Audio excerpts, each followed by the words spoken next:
नमस्कार दोस्तों, जय होम्योपैथी, जय हनीमैन।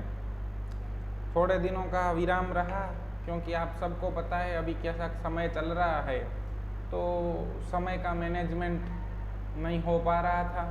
तो व्याख्यान थोड़े दिन का छुट्टी लिया था हमने। आज फिर से हम अपने व्याख्यान के साथ होम्योपैथी की एक और सफ़र और मेडिसिन का नाम है फेरम मेटालिकम। जी हाँ, आप सबको मालूम है कि लोहे में से बनती दवाई, लेकिन हमें कब यूज़ करनी है। चलिए देखते हैं कौन कौन से इंडिकेशन हैं जो फेरम मेटालिकम इंडिकेट करते हैं। जनरल्स, हम हर रोज़ जिस तरह से मटीरिया मेडिका पढ़ते हैं, it is one way to study materia medica. एक मटीरिया मेडिका पढ़ने का एक पद्धति है।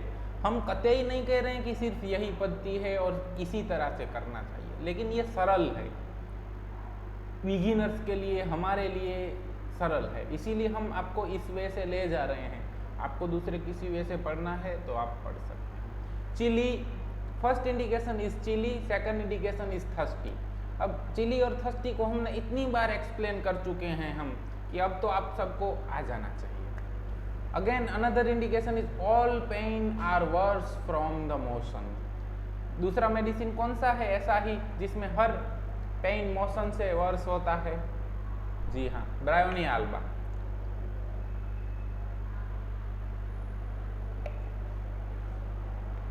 Walking slowly about relieves her but rapid motion aggravation। so particular modality है कि स्लोली चलेगा तो उसको अच्छा लगेगा, लेकिन बहुत जल्दी चलने लगा तो उसकी दिक्कतें बढ़ जाएंगी। Great paleness of face with sudden fiery red flushing of the face. Paleness है लेकिन सडनली फायर फ्लशिंग रेड भी हो जाता है, जिसको फॉल्स प्लेथोरा कहा जाता है। Haemorrhagic tendency with epistaxis and haemoptysis. कहीं से भी ब्लीडिंग होता हो, चाहे नाक में से ब्लीडिंग हुआ हो, चाहे बलगम में से ब्लीडिंग हुआ हो, ठीक है, चाहे ब्लीडिंग वॉमिटिंग हुआ हो, haematemesis. Vomiting of food as soon as taken without nausea and eat again after vomiting. Peculiar symptom, और स्पेशली हमें कब मिलता है? After head injury and the bleeding in the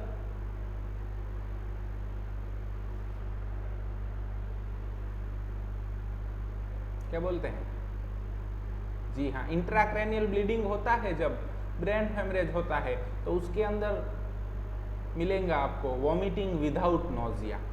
और दूसरे 2-3 इंडिकेशन मिले, ब्लीडिंग तो हुआ ही है, 1-2 इंडिकेशन दूसरे मिले तो वहां पे बी फेरम मेट प्रिस्क्राइब किया जा सकता है। स्पेशली केसेस ऑफ पैरालिसिस, हमने 1-2 केसेस पैरालिसिस के हैं, उनमें फेरम मेट इसी इंडिकेशन के ऊपर प्रिस्क्राइब किया था कि vomiting without nausea and haemorrhagic tendency with weakness and paleness, chilly thirsty कुछ मिला होगा।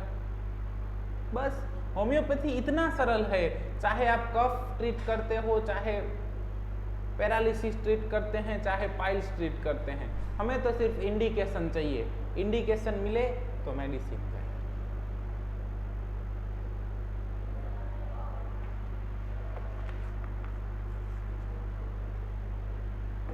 Diarrhoea, painless stool at night, undigested.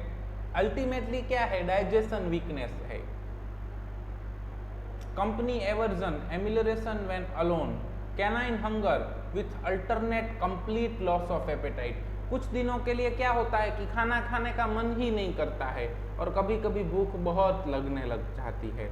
अभी अभी हमारे पास बहुत से केसेस आ रहे हैं जहां लॉस ऑफ एपेटाइट मिलता है, ब्लीडिंग इन स्पुटम मिलता है, ग्रेट पेलनेस मिलता है, इवन HB डाउन हो जाता है, और all pain are worse from motion. इतना वीकनेस होता है कि पेशेंट धीरे धीरे मूव करता है, अगर रैपिडली मूव करने गया तो सांस फूल जाता है।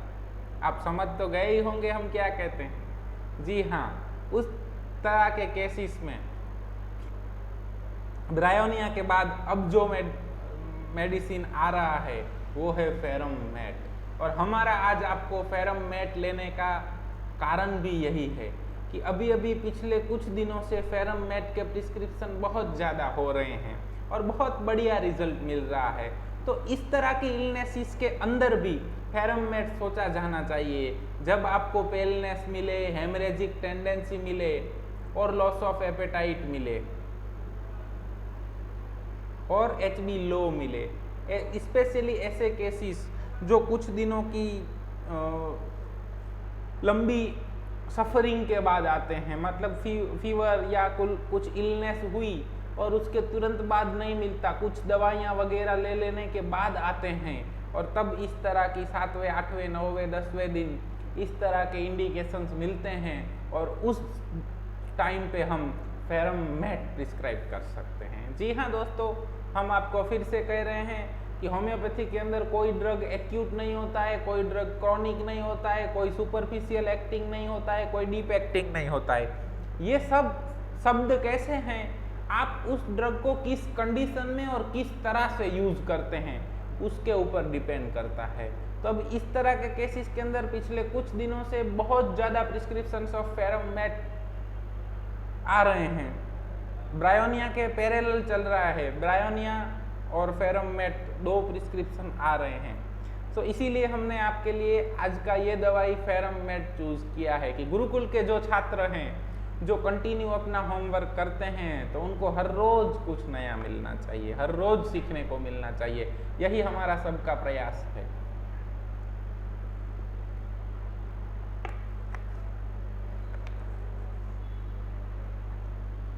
वजाइना एक्सट्रीमली सेंसिटिव और इनसेंसिबल ड्यूरिंग कोइशन। अब आपके पास ऐसे भी पेशेंट्स आएंगे, क्योंकि homeopathy is a family physician.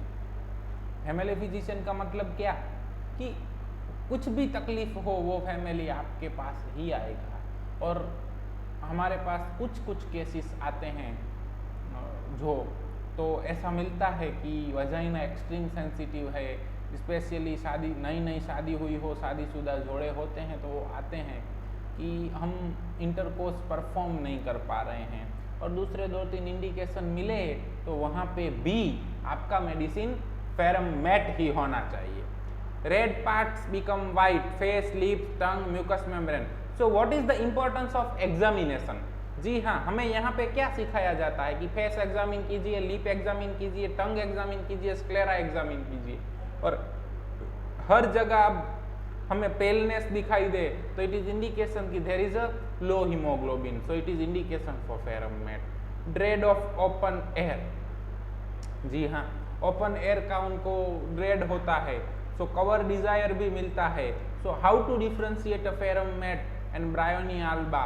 तो हम कवर के ऊपर से उनको डिफ्रेंशिएट कर सकते हैं कि फेरम मैट के अंदर हमें कवर डिजायर मिलेगा और ब्रायोनिया के अंदर एवर्जन मिलेगा। बाकी सब सिम्टोमेटोलॉजी सेम आती है और कई दफ़ा ऐसा होता है कि 2-3 मेडिसिन देने के बाद भी रिजल्ट नहीं मिल रहा है, तो वहाँ पे भी आपको फेरम मैट ही सोचना है।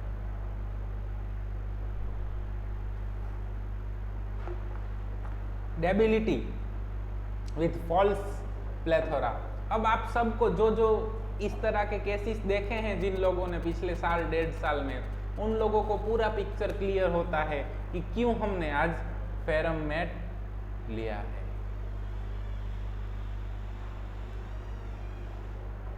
माइंड पॉजिटिव एंड कॉन्फिडेंट, जी हाँ, पॉजिटिव होते हैं, कॉन्फिडेंट होते हैं। Always feel that she is right, therefore she can be haughty, dictatorial and in wrong. मतलब कॉन्ट्राडिक्शन इंटॉलरेंस, उनको इतना पॉजिटिव और कॉन्फिडेंस होते हैं कि मैं गलत हो ही नहीं सकता, सो हमको डिक्टेटोरियल लगते हैं। क्यों? क्योंकि वो अपनी बात मनवाते हैं। ये सब चीज़ें आपको एक लेवल के बाद करनी है। मैं आपको सिर्फ ग्लिम्स दे रहा हूँ कि इस तरह के अगर कुछ इंडिकेशन मिले, डॉक्टर साहब आप बात ही मत पूछिए, अपनी ही बात करते रहते हैं, तो हर बार उसको जिद्दी नहीं लेना है। इनको चाहिए वैसा ही हमें करवाते हैं, इनको चाहिए वैसा ही हमें करना चाहिए। ये बोलते हैं कि घर में अगर ठंडी चल रही है तो बाजरे का ही प्रयोग करना है, तो हम गेहूं का रोटी नहीं खा सकते हैं। इतना डिक्टेटोरियलनेस, हॉटी, जरा सा भी कुछ कह दो तो उसकी बात उसको लग जाती है। हॉटी मतलब इगोटिज्म से भी थोड़ा ऊपर, और इसी इतने हॉटी होते हैं, इतने कॉन्फिडेंट होते हैं, इतने पॉजिटिव होते हैं और डिक्टेटोरियल होते हैं, तभी जाके उनमें होता है कॉन्ट्राडिक्शन, इंटॉलरेंस ऑफ और सेंसिटिव टू कॉन्ट्राडिक्शन। कोई उनकी बात ना माने, कोई उनकी बात को काटे, कोई उनको गलत बोले, ये उनसे सहन नहीं होता है। फर्म एंड अनयील्डिंग, पल्सेटिला के अंदर हमें यील्डिंग डिस्पोजिशन मिलता है, मगर यहाँ क्या मिलता है? Firm and unyielding. मोल्ड नहीं होते। पल्सेटिला कैसा होता है? Mild, gentle and yielding disposition. मतलब आप कहेंगे कि बेटा ऐसा करो तो वो करने लग जाएगा। अगर आप बोलेंगे बेटा ऐसा करो, नहीं ऐसा नहीं होगा, मैं कहता हूं वैसा ही होगा, देन अनयील्डिंग। ऐसा तो नहीं करूंगा, then unyielding. Serious and earnest in achieving her goal, goal oriented, haughty and self-concept look, excited by slightest opposition, everything irritates and depressed her, sensitive to noise and cracking of paper, occupation amelioration, मतलब industrious होते हैं, पूरा दिन काम काम काम काम काम, इंटॉलरेंस ऑफ कॉन्ट्राडिक्शन, यही एक सिम्टम के ऊपर पूरा फेरममेट रन करता है। Cheerfulness and alternates with sadness. अब इसको कैसे इंटरप्रेट करना है वो हम जब माइंड लेंगे तब हम आपको सिखाएंगे, क्योंकि बहुत स्किल लगती है हर एक मेंटल सिम्टम को इंटरप्रेट करने में, किस तरह से लेना है। अभी ये हमारा गुरुकुल का जो कार्यक्रम है वो हम आपको बेसिक आइडियाज दे रहे हैं मेडिसिन के बारे में, किस तरह से आप बिगिन कर सकते हैं, शुरू कर सकते हैं। कुछ केसेस ऐसे रहेंगे 20-30-25% कि इस तरह से आपको रिजल्ट नहीं मिलेगा, उसके अंदर आपको मेंटल इंटरप्रिटेशन में जाना पड़ेगा, और उसके लिए हम बाद में करेंगे। की notes, generally anaemic but flushing of face and head, जिसको बोलते हैं फॉल्स प्लेथोरा। अब हमने ब्लीडिंग बोला है, कहीं से भी पैथोलॉजिकल ब्लीडिंग होता है तो फिर फिजियोलॉजिकल ब्लीडिंग भी जल्दी से बंद तो नहीं होएगा। Menses is too long lasting, protracted menses. अब बहुत HB डाउन है लेकिन फॉल्स प्लेथोरा है, वीकनेस है और मेंसिस प्रोट्रैक्टेड है, तो 3-4 इंडिकेशन के ऊपर फेरममेट प्रिस्क्राइब किया जा सकता है। Blood bright red with coagulates easily, कोई कहां से भी जो ब्लीडिंग हो रहा है वो ब्राइट रेड ब्लीडिंग मिलेगा। अगर लेकेसिस है तो, चबाइना है तो वहां पे आपको क्लॉट्स मिलेंगे, डार्क मिलेगा। सो दूसरा ब्राइट रेड फॉस्फोरस के अंदर भी मिल सकता है।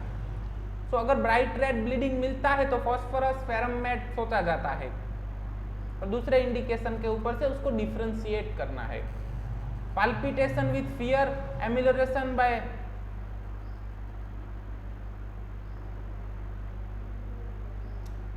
Slowly walking about, spitting blood with pain in the chest. So बहुत सालों पहले जब ट्यूबरकुलर एरा था तब फेरममेट ट्यूबरकुलोसिस के अंदर भी बहुत प्रिस्क्राइब किया जा चुका है, और अभी जो डिसीजेस आ रहे हैं उसके अंदर भी फेरममेट उतना ही कारगर मिलता है।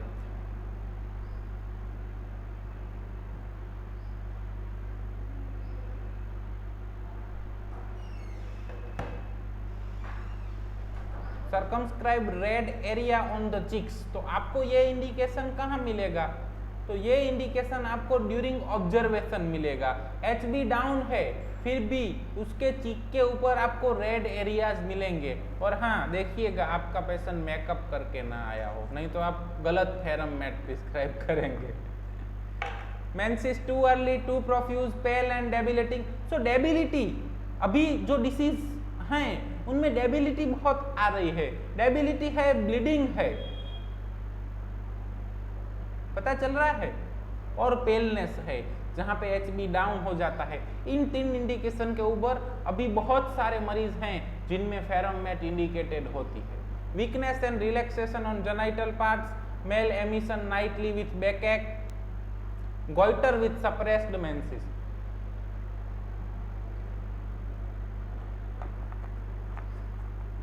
एक बहुत अच्छा केस था, गोइटर मतलब हाइपोथायरॉयडिज्म का था, हशीमोटोस थायरोइडाइटिस, शायद पूरा अभी याद नहीं है।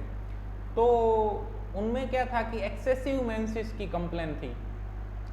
सो लॉन्ग लास्टिंग मेंसेस था और फिर हिस्टेक्टोमी किया गया, और आफ्टर हिस्टेक्टोमी उनको वो हाइपोथायरॉयडिज्म डेवलप हुआ और HB उनका आए तब लो था। तो इन 4 इंडिकेशन के ऊपर उस केस के अंदर हमने फेरम मेट प्रिस्क्राइब किए थे और बहुत अच्छा रिजल्ट मिला। मतलब जरूरी नहीं है कि इस डिसीज के लिए ये मेडिसिन, इस डिसीज के लिए ये medicine,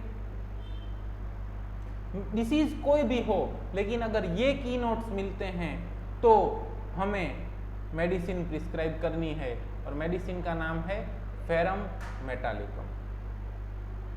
asthma violent when lying on sitting, still ameliorate by walking slowly and talking. Violent asthma, अभी अस्थमा का दिक्कत है, कुछ एक्यूट डिसीज के बाद अस्थमा हुआ है, या तो ऐसे ही अस्थमा का दिक्कत है, ब्लीडिंग डायथिसिस है, चिली है और फॉल्स प्लेथोरा है, HB डाउन है, तो वहाँ पे भी अस्थमा के केस में भी फेरम मेट सोचा जाता है। जरूरी नहीं है कि फेरम मेट का मतलब सिर्फ ब्लड बनाने के लिए ही दिया जाए, अस्थमा हो तो सिर्फ आर्सेनिक आल्ब ही सोचा जाए, गोइटर हो तो नेट्रम म्यूर ही सोचा जाए, ऐसा नहीं होता है। आपके अंदर अगर आप ऐसा सोचते हैं तो आपके अंदर अभी तक होम्योपैथी इम्प्लांट ही नहीं हुई है। होम्योपैथी का मतलब है symptom similarity, PQRS, aphorism number 153, characteristic symptom. Hahnemann ने क्या कहा है, कहीं से भी कैरेक्टरिस्टिक ढूंढिए, चाहे वो फिजिकल पर्टिकुलर में से हो, फिजिकल जनरल में से हो, मेंटल में से हो, कॉन्कोमिटेंट में से हो, मोडालिटी में से हो, चाहे लोकेशन में से हो। लोकेशन इटसेल्फ पर्टिकुलर ना, इटसेल्फ पिक्यूलियर, मगर कहीं से भी वो पिक्यूलियर होना चाहिए और उसका टोटालिटी बनाइए, जिसको हम बोलते हैं पोर्ट्रेट ऑफ मेडिसिन, जिसको कहा जाता है जीनियस, पोर्ट्रेट ऑफ डिसीज, और जिसको कहा जाता है जीनियस। वो मेडिसिन के साथ मैच करना है, वो अगर मैच हुआ तो उस मरीज को वो मेडिसिन देनी है, चाहे उसका कंप्लेन कुछ भी हो।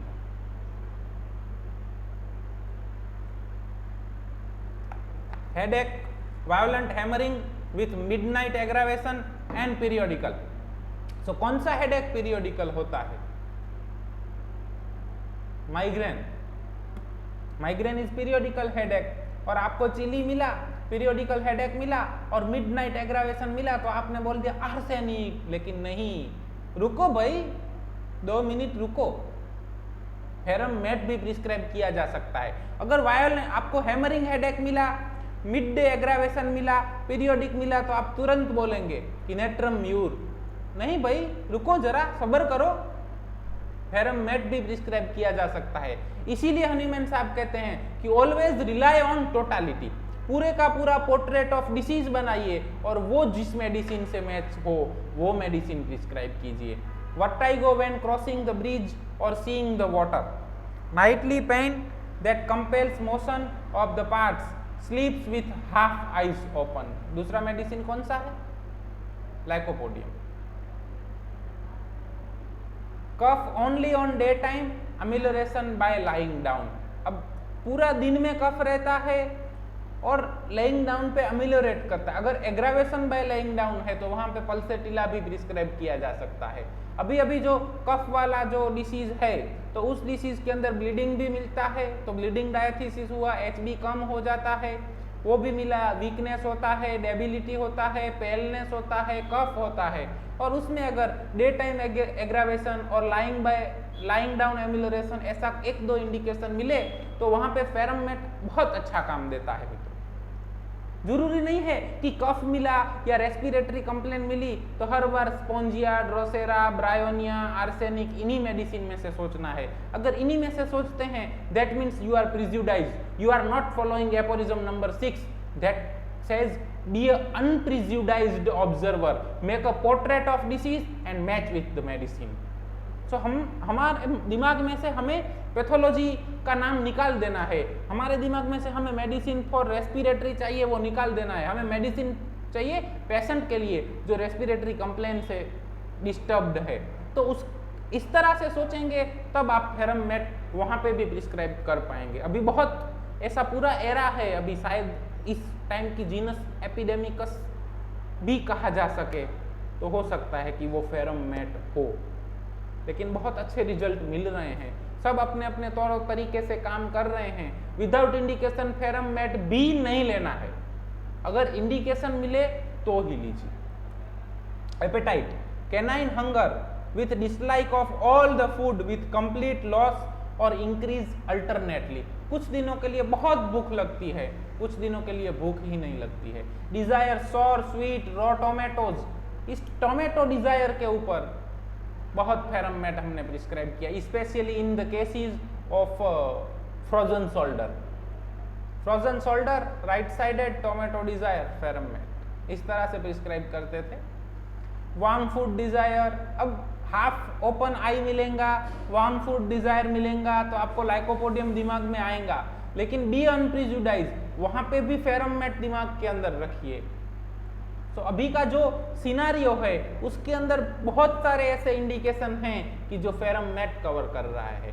इनडाइजेस्टेबल थिंग डिजायर, तो हर बार कैलकेरिया नहीं सोचना है, इनडाइजेस्टेबल थिंग डिजायर बहुत से मेडिसिन में है। बटर एग्रावेशन, बटर का मतलब कोई भी oily fatty thing aggravation. Aversion to acid, egg, fat, rich food, sour and meat, aggravation from cold drinks and foods, tea, warm milk, eggs, meat and tobacco aggravation. So इनमें से कोई भी symptoms मिले तो वहां पे फेरम मेट प्रिस्क्राइब किया जा सकता है। आपके पास अस्थमा का पेशेंट आया, बोला डॉक्टर साहब पहले तो बहुत बीड़ियां पीता था लेकिन अब तो थोड़ा सा भी धुआं आता है तो सांस लेने में दिक्कत हो जाती है, खट्टा खाने का बहुत मन कर रहा है और कुछ दिन से अब भूख नहीं लग रही है, तो your medicine is ferrum met. आपके पास पेशेंट आया जिसको पेनलेस डायरिया है, ओल्ड एज है और टोमेटो डिजायर है, your medicine is ferrum met. आपके पास पेशेंट आया जो हाफ ओपन आइज है, वार्म फूड डिजायर है, बहुत भूख लगती है, इतनी भूख लगती है कि बात ही मत पूछिए, और फ्रोजन शोल्डर है, तो आपका मेडिसिन फेरम मेट। आपके पास पेशेंट आया जो एएनसी में है लेकिन एचबी बहुत कम है, इनडाइजेस्टेबल थिंग डिजायर है और उसको ऑयली थिंग से एग्रावेशन और एवर्जन है, तो your medicine can be ferrum met. आपके पास मरीज आया जो गोइटर का तकलीफ लेके आया है, जिसका मेंसेस सप्रेस किया गया है और जिसको एग से एवर्जन है, तो your medicine can be ferrum met. So pathology का नाम कुछ भी हो, हमें उससे बहुत लेना देना नहीं है, हमें मिलने चाहिए इंडिकेशन, हमें मिलने चाहिए PQRS, एपोरिज्म नंबर 153।